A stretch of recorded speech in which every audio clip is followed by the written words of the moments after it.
Hey everybody, it's April, which means of course we're having a multi-day blizzard, so I'm stuck in the house again, which means more videos. In this video we are going to talk about one of the most important tips for working with watercolor, and that technique is called glazing. So in order to get started, I've done a quick little sketch of an eye. We do eyes because one, humans just like them, but two, there's a lot of structural things happening with the anatomy, lots of highlights and shadows, and all of that is helpful to us as we're learning about value and how to create it with watercolor. So I'm going to do this painting with only one watercolor. It doesn't matter what color you use.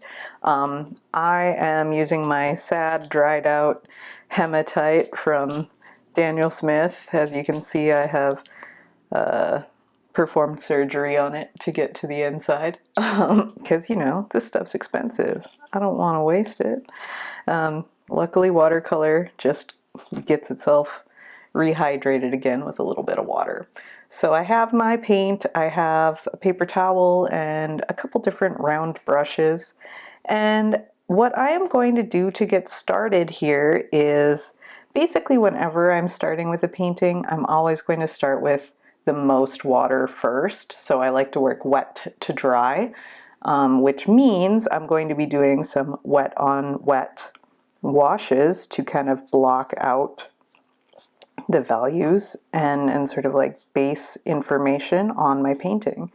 So if you are unfamiliar, wet on wet means your paper is wet and your paint is wet.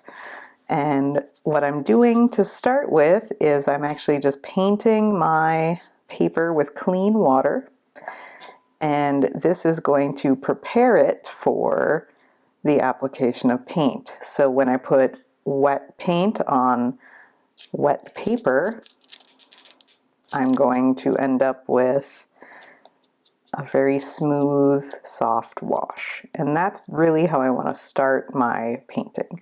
So I'm going to know my paper is ready when it's kind of shiny. You might have to like get yourself at a weird angle to do that. But what's nice about working wet on wet is your paint does most of the work for you. So I don't really have to like scrub a lot with my brush. I don't have to do too much with this.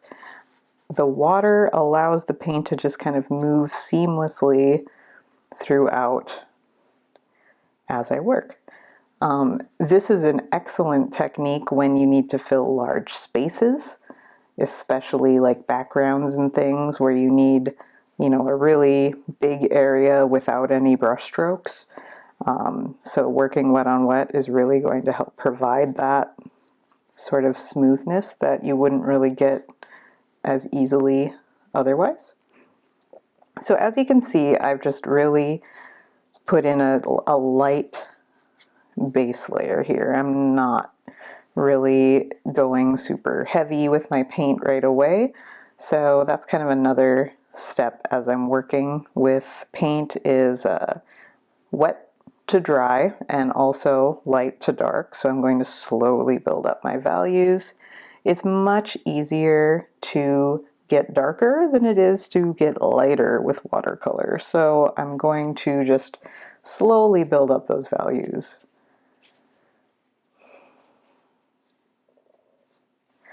As I'm going, if I want to make sure, you know, that I don't have any hard edges, I can just clean off my brush, get some water on it, and just put it right along the edge where I have washes if I want to smooth it out, and just kind of like gently push the paint around.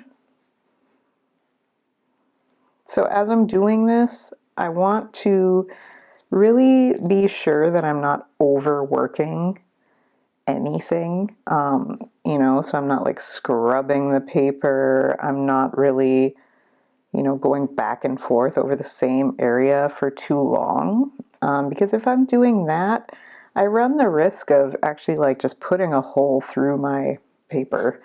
You're going to eat the paper. So basically if you start seeing, especially if you have cheap paper, I'm going to be honest, if you have good paper, that's not going to happen, but if you're working on like, you know, student grade watercolor paper, there's definitely a chance that you might go through it if you scrub too much. So moral of the story, you just want to let the paint do the work. Let the water do the work. You're only working as a guide to push the paint around on the paper. So I'm at the stage now where the fun part of watercolor is, where we just sit and watch it dry.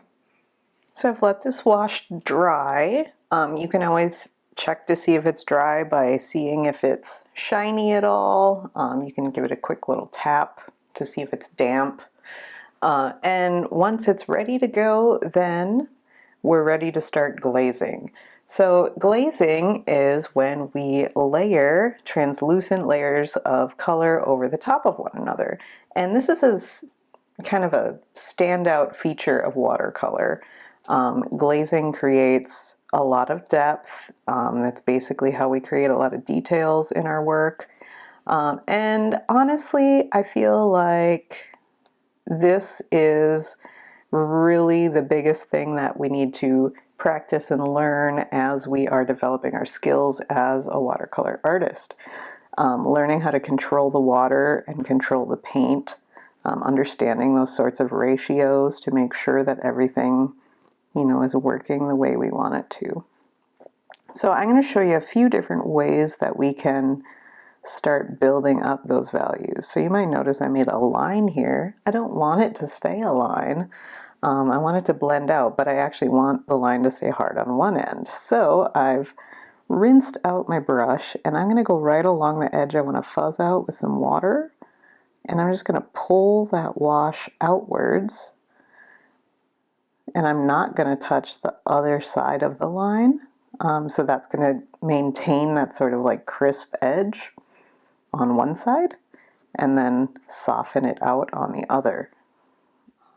So I'm really just starting to learn how to control where my paint goes and how the water is controlling the paint. So as you can see, I'm kind of doing a mixture of wet on wet and wet on dry washes. So I want to make sure that I don't really have many hard edges at all as I'm doing this painting. So when I put down paint and it has a hard edge, what I do is I just clean out my brush, dab it off a little bit, and then I take my damp brush along the edges and just kind of like pull my paint gently off to the side. And this allows my wash to just very gently dissipate instead of having a hard edge. I'm using the side of the brush to do that instead of the tip, and I feel like that kind of helps as well to sort of get that nice soft gradient. So as you can see, I'm kind of doing the same thing here, just making my wash, then I'll clean off my brush, dab it off a little bit, and then go right along that edge to soften it.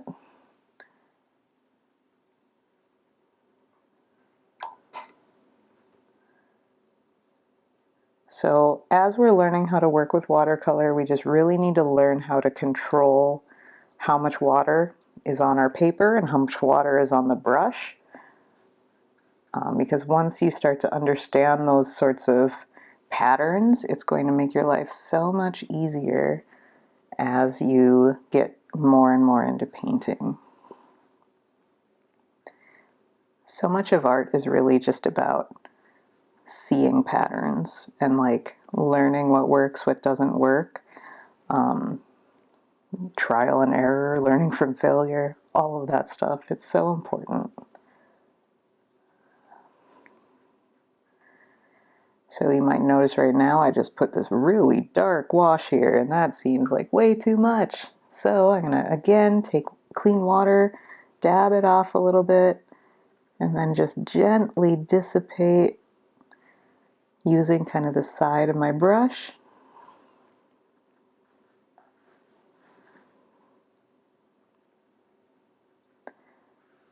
So then I end up with a really nice soft blend as I go out. One thing that I notice with people who are just starting to learn watercolor, and I think this is just something you learn through practice and you learn through like failing, really. Like, I know I was this person too. We all were at some point. It's knowing when to stop, especially with watercolor. Because like I said, if you work it too hard, you're going to like put a hole through your paper. So we want to let the paint and the water do the work for us as much as we can. And then, you know, you want to be really aware of not overworking the paint, because you can overblend it. You can, you know, just work the paper too hard. There's just so many things that can happen if you're just overdoing it.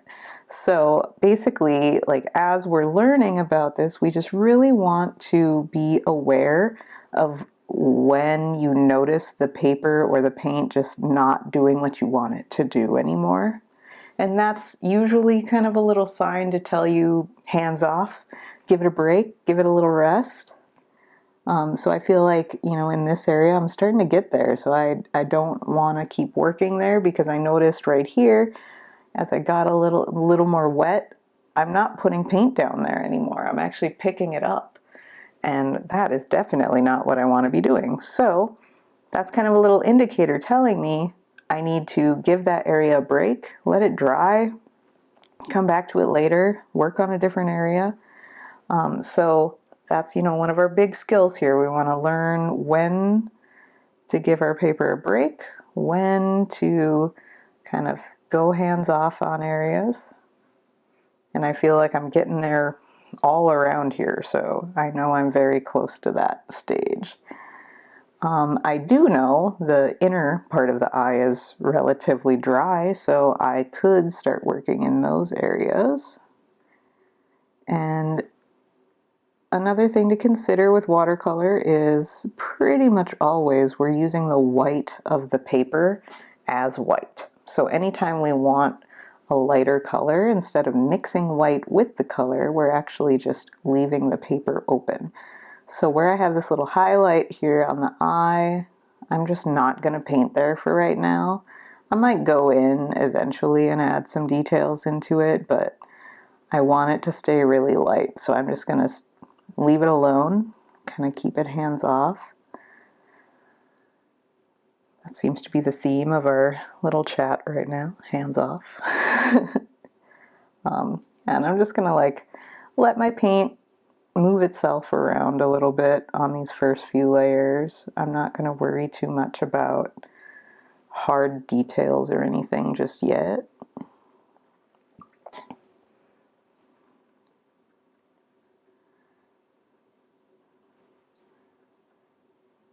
When we think about eyes, we're thinking about a sphere, or like a sphere, not a perfect sphere, obviously, but so it's never going to be perfectly white in the whites of the eyes. If you do that, it's going to end up looking kind of flat, and then you'll be sad. We don't like that. So I'm just going to block in some values in here, get a little more information.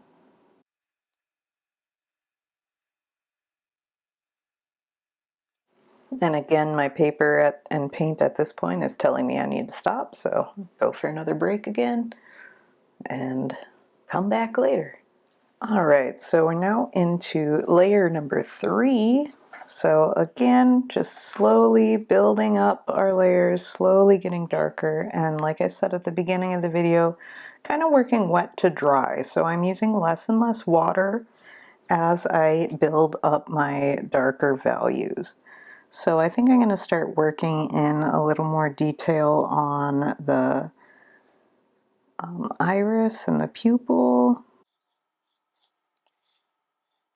So again, whenever I need to fuzz out my edges, I can do a wet on wet wash, or I can just go in with some water and kind of work back and forth over those areas to diffuse the color just a little bit.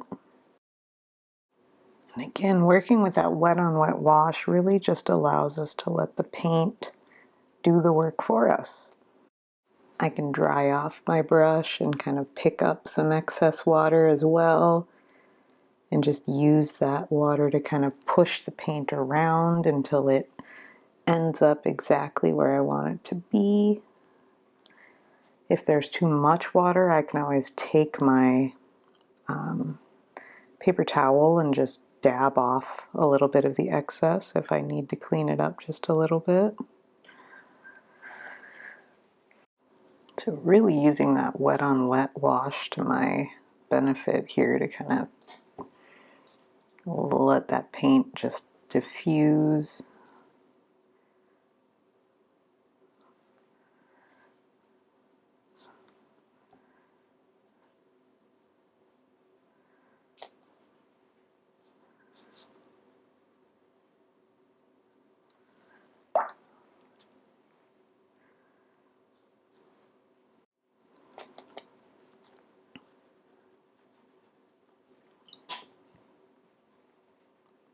I don't want to overdo the eyebrows yet, so I'm really just kind of blocking in some of those simpler values. Then, later I'll go in with my smaller brush and start pulling out those individual strands of hair. So we're just kind of keeping it simple and soft for now, and it's going to get a little more elaborate later as we build up. I always tell my students when I'm painting, oftentimes I tend to make this look really easy, and I assure you, it's not. This has taken me at least a decade, or, well, actually probably more like 2 decades. I forget how old I am. Of just like practice and failing and figuring things out to just really understand this medium. Like, watercolor is a challenging medium to work with, and so just anticipate that there's going to be some struggle involved as you're working. It's not always going to be, the simplest thing to grasp. And honestly, I used to hate watercolor when I was younger. I think mostly because I didn't really understand it. I was like, oh, this is for little kids, because I'm thinking, Crayola pans, but I didn't really understand, what you could do with watercolor. And I hadn't really seen, people who are really good at it working with it, so it was just my shoddy attempts at working with it to give me my opinion, which is, not a very good opinion, to be honest. I just love how this paint works. It's just so beautiful. See, look how much I've changed my mind. I went from hating it to just being enamored. Oh, look at that. Oh, gorgeous. I just get so excited about this. And there's something really special about this hematite paint just on its own. What's really cool, I feel like I'm a brand ambassador at this point for how much I love this paint. So the Daniel Smith Primatech series is all made out of natural pigments. They're all ground up and turned into paint. So this is actually made out of hematite, which is so cool. But what I love the most about it is just there's something about these natural pigments, the way they granulate, the way they separate. That granulation is just so beautiful. And it's something that you don't really get with more synthetic pigments, or really any other media. This is why watercolor is my favorite. It's just so cool. Oh, now it's starting to glow. This is when the fun starts to happen. I think that's what I love about watercolor too. I love a lot of things about watercolor, obviously. We've kind of discovered that. I just love how it always seems to start as just this amorphous blob. And you're like, whatever, I guess. Not that great. And then all of a sudden it just blooms. It just blossoms out of out of that blobby shape into something really magical. It's so good. I just paint all day. Obviously I get distracted because, you know, at some points I gotta wait for it to dry, and then I end up doing something else for a few hours and forget what I'm up to. Such is my life. All right, I think I'm at time to dry yet again.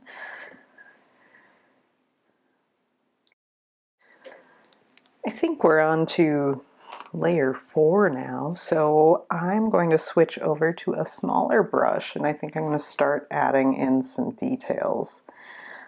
So at this point, you know, I'm going to start getting a little bit darker washes, maybe some harder lines, more detail work, less water, just kind of building everything up. And this is where everything really just starts to pop. So at this point, you know, really thinking about my brush control to create the sort of eyelash flicks. I'm holding my brush very much upright, really just using the point of my brush. Not a lot of pressure here so that I can get those like thinner brush strokes. I don't really want to overdo the lashes. Don't want them to look fake. So obviously as we're in like the lighter areas, I'm not going to, you know, have as dark of a wash. I'm just going to kind of like hint at them. I might lighten up some of these sections and just kind of fuzz them out a little bit. So at this stage, I am using a technique that's called dry brushing.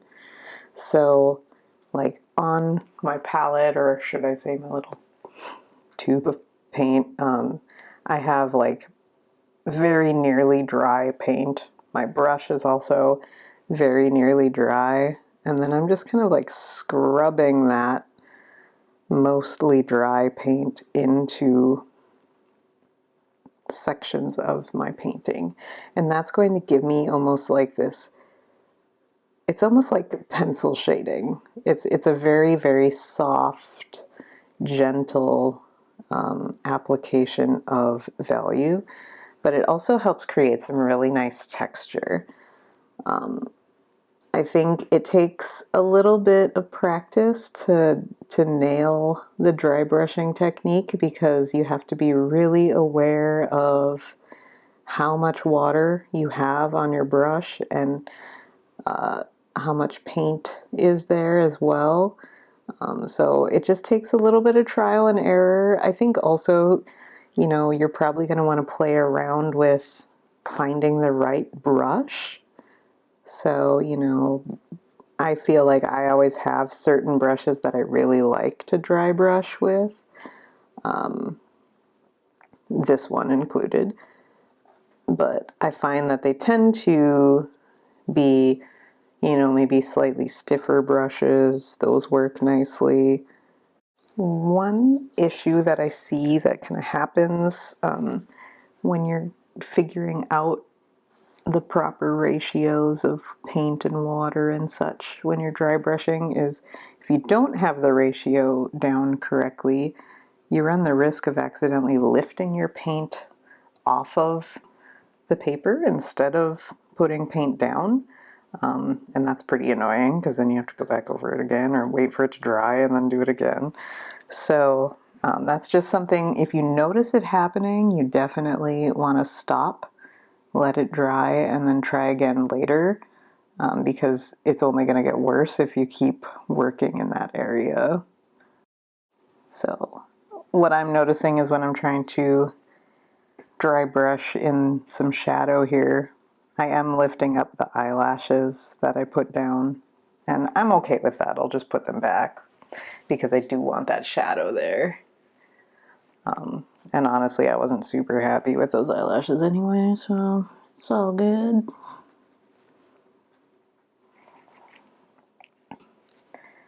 Yeah, at this stage, I'm barely using water, almost no water on my brush. And that is really helping me build up kind of the really dark values. I'll probably have to do a few layers of eyebrow hairs because, just like I was mentioning earlier, I might start lifting the paint instead of putting it down if I kind of go over those areas a little too much. So I'm just gonna lightly block in some of the sections with general shapes. I'm really just looking at the direction of the hairs.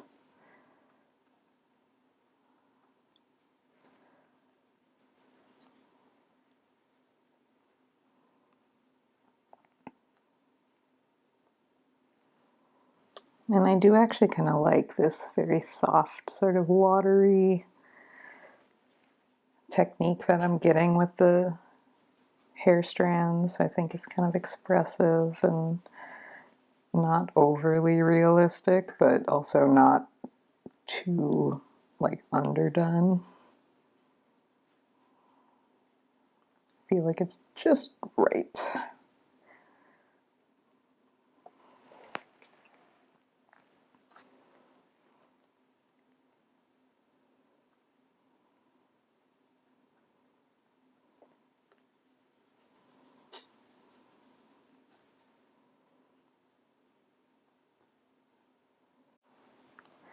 And a few little finishing touches, I think, in terms of adding paint, and then I'm probably gonna remove a little bit of paint actually.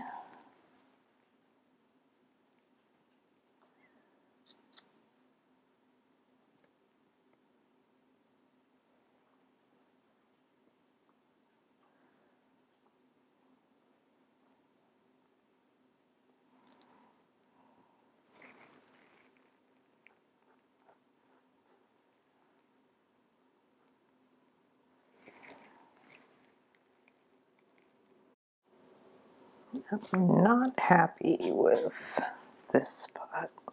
I think I'm just gonna lift it up and redo it. A little bit better already.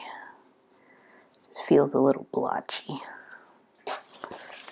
That feels better already. Okay, maybe I'll just leave that. Okay, easy enough fix. Okay, so the last thing that I want to do is lift a little bit of highlights back out. So this guy here is a little scrubby. It's literally a scrubby. But it's really a stiff bristle, almost like a stencil brush. And I love these. I think they're so awesome for watercolor. So I'll just get it a little bit wet, and then I just really want to make sure that the areas that I am taking out are dry. Otherwise it's not going to work very well. So I just want to get this little highlight. So I'm going to be extra careful with it. I don't want to overdo it. Just gently work that area and then dab it off. Yeah, if you overdo it with these guys, you will 100% eat your paper, and then it's going to look bad. So you want to use them very gently. This is where it's very important that you are aware of your paper and how it's responding to the paint. So it's a very gentle application, working very slowly so that you don't overdo the work that you're putting in.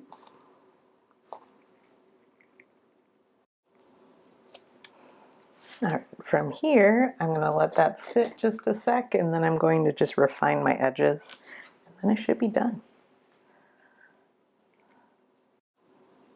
At this point, I need this area so dark that it kind of wants to lift as I'm laying the paint down. So I need to almost kind of like stipple with my brush strokes so that the paint will stay.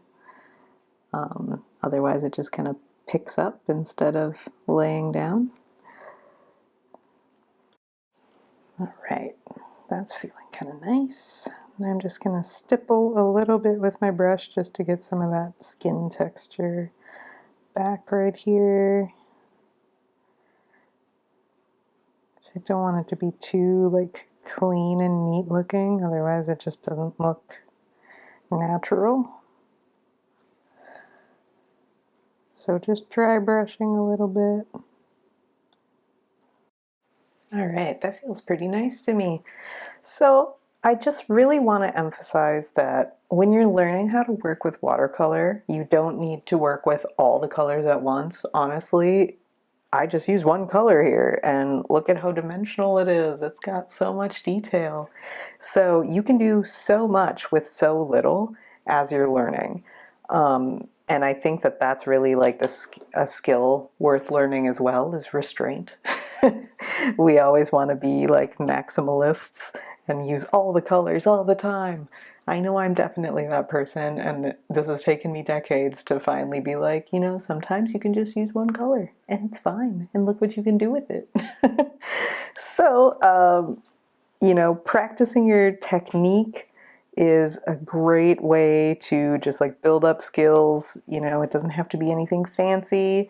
You can be really just like using one color, focusing on glazing, focusing on dry brushing, focusing on just wet on wet. So those are all really great techniques to be using when you're working with watercolor, and hopefully you'll be able to apply those into your own work. So thanks for watching and keep creating.